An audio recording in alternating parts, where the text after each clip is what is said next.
Hey guys, it's Peyton, and today I'm going to be doing an updated Hunger Games shelf tour. I've gotten a lot of requests for this because I guess y'all have noticed in my background that I've gotten more things Hunger Games related. I'm going to put a card so y'all can go, click my original video for this. I guess I'm just going to go ahead and get into the stuff I have on the shelves. There's still a lot of the same stuff, but obviously I have more Funko Pops and I guess a few more books. I don't really know. I haven't watched that other video in a while, but I'll just go ahead and get into what's going on here. I have a Funko Pop of Katniss Everdeen in her wedding dress right here, and this is one of my absolute favorites. I got this probably on eBay. I'm pretty sure I got it on eBay because the Hunger Games Funko Pops are super expensive, so I tried my best to get all of them at the best prices I could find. I love her so much. I'm just going to remove things so we can get more into it. Then we have the Katniss Everdeen with her bow and arrow Funko Pop.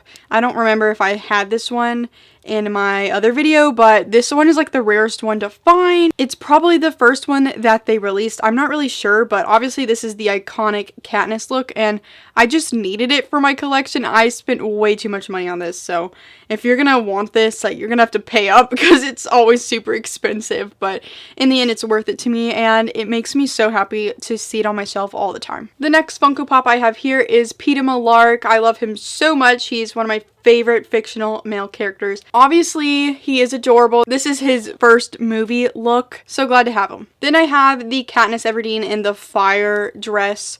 This was like the first one I got, so this one was definitely in my first Hunger Games shelf tour video probably. I got this at a used bookstore that has used Funkos. I think I also got Peeta from that place too. Super happy to find her. I got her for $6 and it was the best day ever. As you can probably see, I have a chalkboard thing that says the girl on fire. I just love to put this especially by the fire Katniss one because it's just super cute. Here is the Funko Pop that I got last out of the whole Hunger Games collection. I don't know if I mentioned it, but I have the complete Hunger Games Funko Pop collection. Took forever because they're also expensive and I was trying to get them at the best price possible. But this is Katniss Everdeen in the Mockingjay dress suit thing. This is what she morphed into after the wedding dress thing. She was originally wearing the wedding dress and then it became this. This was actually probably my favorite one from the whole collection, so I'm glad I finally got it because it's just so pretty. I love it so much. Then we have our stupid man, President freaking Snow.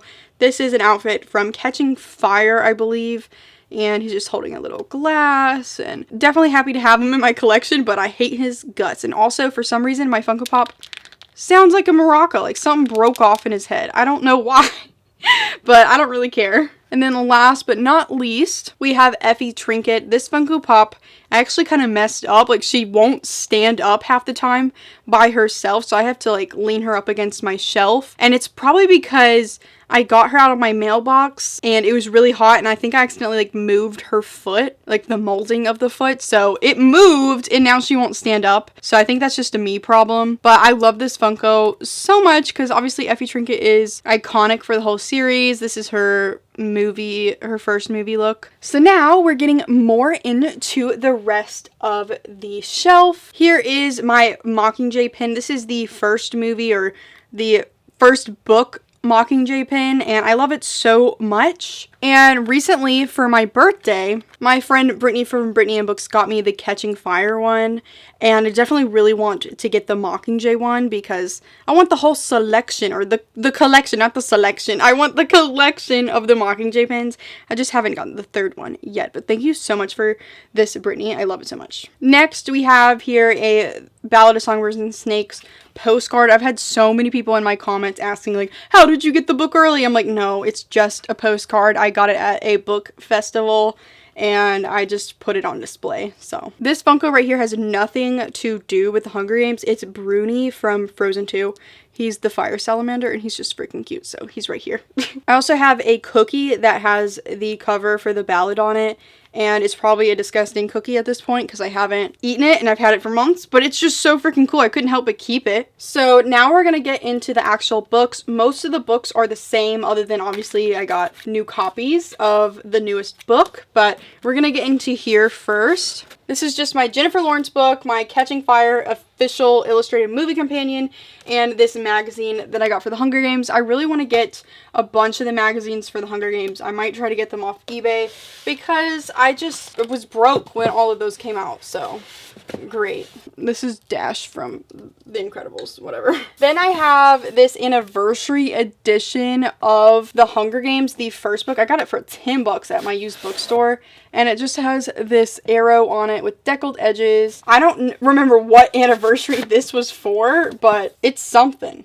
And it's super cool, and I couldn't pass it up when I saw it. Next, we have the 10th anniversary box set. And if you haven't seen these, they just look like this. I love them so much. It has an exclusive Suzanne interview in the first one. And I just couldn't help but get these because they're so pretty. Next, here at the top, I have a letter from my friend Lily. She was able to get me the Waterstones exclusive edition of the Ballad of Songbirds and Snakes, and I think all the UK editions have this really pretty design on it, but this one comes with the exclusive interview from Suzanne's as well.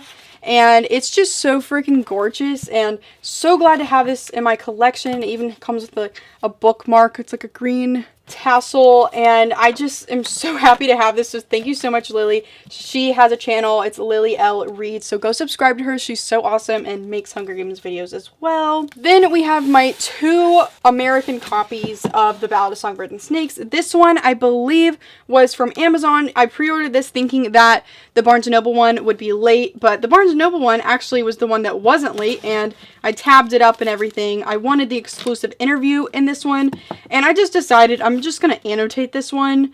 So whenever I feel like rereading it and annotating the book, I'll just do it to this copy because I needed at least one copy to do that too. Next, we have my American hardcovers of the Hunger Games. Y'all all know what these look like, so I'm not going to say much more. My Finnick Dare sign that I made ages ago. Here are these paperbacks that just have the foil covers. Oh my gosh, everything is falling. They're so cool. I'm sure it's really shiny right now, but I love these so much. I think I got them on Amazon. Here are the American paperbacks. These are the original 2 copies that I read, and my hardcover was my original copy of Mockingjay. So this is just a random copy of Mockingjay I've never read from. Next, we have the movie tie-in covers for the first and second book. I've been looking for the third one at my used bookstore, and it still hasn't popped up, so whenever that comes in, I will buy it. Then I have some movie sleeves. I rewatched the movies recently, so none of my movies are in here. And, you know, they're somewhere else in my house, but I have the covers right here. I have the World of the Hunger Games book.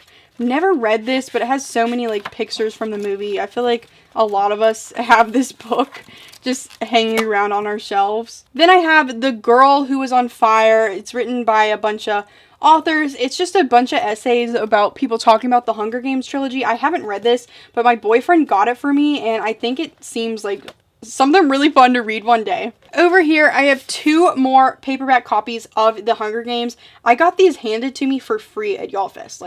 What the heck? I don't know what to do with it, but I don't want to give it away. I love them. Then I have a copy of Gregor the Overlander by Suzanne Collins. I got it for 50 cents at my used bookstore. I'm really wanting to make a video of me reading this to see if I like it. Right here, I have 4 different UK editions of the Hunger Games. Here's the first book, the Catching Fire, the second book, another edition of Catching Fire that's purple. I really love that one. And then Mockingjay. I got these all from my used bookstore for super cheap. And every time I see a new one that I don't own, I just pick it up. And the last book here is another edition of Hunger Games. I really want to get the other 2 in this edition. Thank you guys so much for watching this video. I hope you enjoyed my little tour that I had here. Like it, comment down below, have a good day. Please subscribe, make sure to follow all my social medias which are linked down below, and go click the bell button, which is right by the subscribe button, which you should have already clicked, and goodbye.